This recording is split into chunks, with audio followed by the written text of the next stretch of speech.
On se souvient tous de notre première console, de notre première partie, mais surtout de notre premier jeu vidéo. Pour ma part, sur console, c'était Spyro Reignited Trilogy sur PS4, sauf que je n'ai presque jamais joué à ce jeu.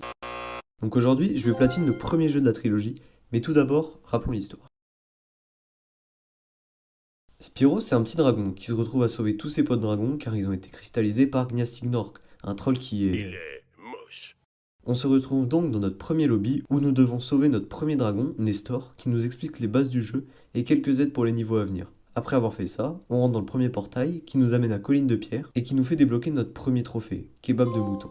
Pour ensuite revenir à Artisan et avoir notre deuxième trophée, bondir, sauter et glisser, en trouvant un passage secret dans une cascade. On enchaîne donc directement sur le boss du monde des artisans, et après en avoir chié, avec ses chiens et ses sorciers de merde, on va finalement toasty, le boss qui était assez simple comparé au niveau même. Ensuite, on récupère assez simplement 10 dragons, et donc tous ces trophées qui vont avec.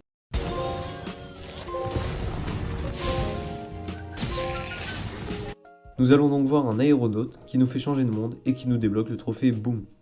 Une fois dans le second monde, nommé Pacifique, on continue à enchaîner les portails et débloquer d'autres trophées liés à des actions spécifiques, et c'est presque tout pour ce monde. Ayant raté un énorme endroit, on reviendra plus tard dessus.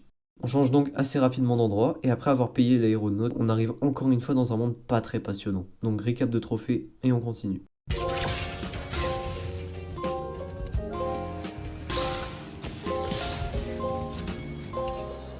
Là, on arrive au pire monde du jeu. Déjà parce que l'ambiance est super moche, mais aussi parce que ça a été pour moi l'endroit le plus long et le plus dur du jeu niveau trophée et gameplay.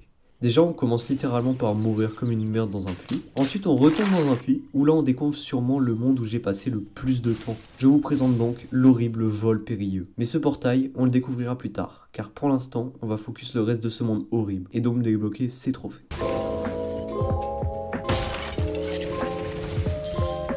Avant d'attaquer Vol Périlleux, je voulais juste vous montrer ce qui, d'après les joueurs, est le portail le plus difficile et le plus bordélique. Voici Cime des Arbres.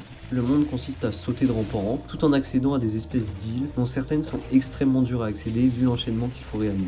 Mais vu que je suivais un guide, je n'ai pas trop galéré et je ne reviendrai pas plus sur ce monde. J'espère que vous l'avez attendu, moi non. Voici Vol Périlleux, qui est un vol avec un enchaînement précis à faire, sauf que moi, ayant arrêté de suivre un guide, à ce moment-là, j'en ai bavé. Et surtout à cause d'une autre raison, les bateaux, qui sont presque impossibles à toucher sans tomber dans l'eau. Alors à ça rajouter les enchaînements avec les arches, les coffres et les avions, c'était pour moi presque impossible, sauf à ce moment.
Après ces portails très chiants, on bat le boss Metalhead et on arrive sur l'avant-dernier monde où je n'ai rien d'exceptionnel à dire, alors passons au monde de Gnasty. Le monde de Gnasty, c'est 5 portails qui te feront affronter toute l'armée de Gnastic. On commence donc par le premier portail, Krignork, qui nous demande de ne pas tuer ces mini-rats. Sauf que sans connaître le trophée, j'en ai évidemment cramé un, donc j'ai relancé le niveau et le trophée Ratastic était à moi. Let's go. Oh, c'était long. Oh, let's go.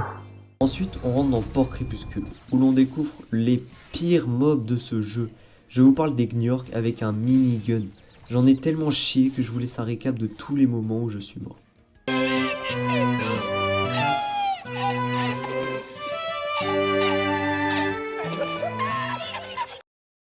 Et c'est pas fini pour ce niveau, car il fallait que je récupère le trophée Grain de Sable. Il demande de brûler 6 rouages qui sont presque invisibles, en plus qu'à chaque fois que je meurs, je dois tout recommencer. Et avec les mobs minigun, croyez-moi, j'ai souffert. Mais sur cette run, le trophée est enfin tombé.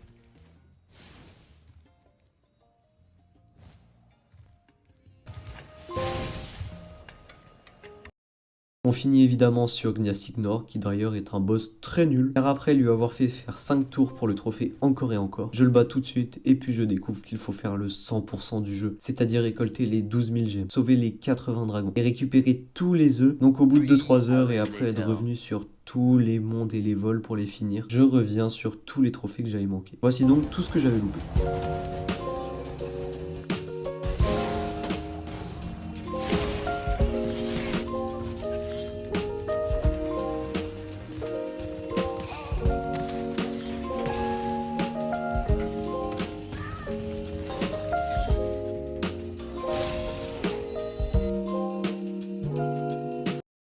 Cela nous amène donc au butin Gnasty débloqué, et après l'avoir entièrement pillé, je récupère enfin le trophée platine.